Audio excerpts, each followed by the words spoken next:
மறுபடியும் போனார். மறுபடியும் எங்கேயாவது வந்தார். வந்துட்டு சிரிச்சுட்டு அந்த ஒரு புண் சிரிப்பு எடுத்துட்டு கையில் வச்சு என் தலைமையில கை வச்சு அமுக்கினார். அவர் கொஞ்சம் அமுக்கிறது எனக்கு தெரிஞ்சது.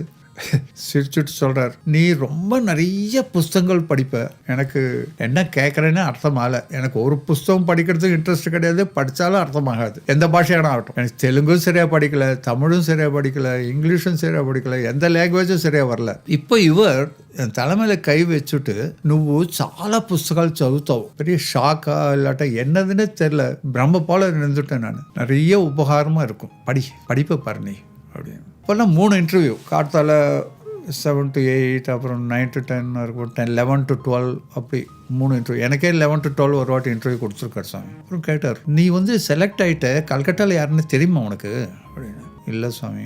ஒருத்தர் கேட்டார், இவரை தெரியுமா உனக்கு? தெரியாது. இன்னொருத்தர் கேட்டார், தெரியுமா?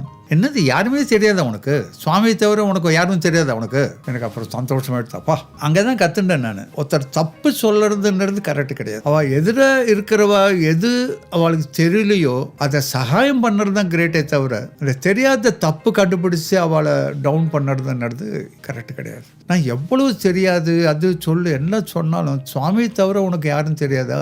சுவாமி தான் உனக்கு சகாயம் பண்ணும்.